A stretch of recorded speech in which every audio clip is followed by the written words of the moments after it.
Oh!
You're actually hearing the vibration of the sun. It almost has a warmth to it. It's just enough where I can almost feel the sound on my skin or on my clothes. I imagine feeling the sun, moving next to me. My name is Alex Young, and I am the Associate Director for Science in the Heliophysics Science Division here at NASA Goddard Space Flight Center. When anything material moves, waves travel through it, and the same thing happens inside the sun.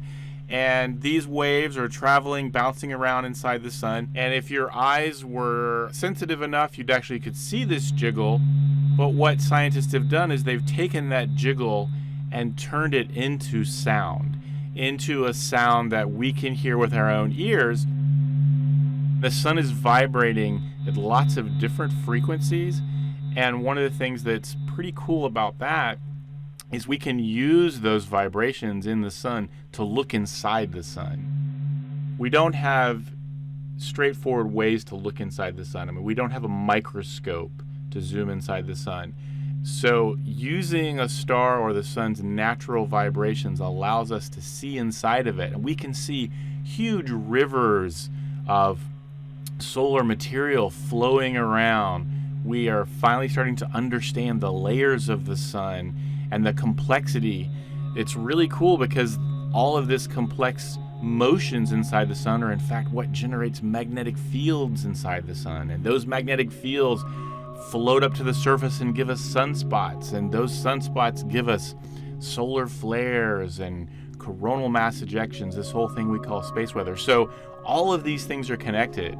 And that simple sound is giving us a probe inside of a star. I think that's a pretty cool thing.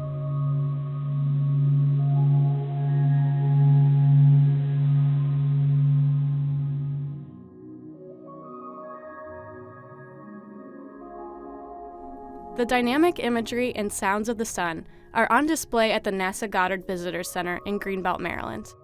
Solarium is an immersive art installation that transports visitors into the heart of our solar system.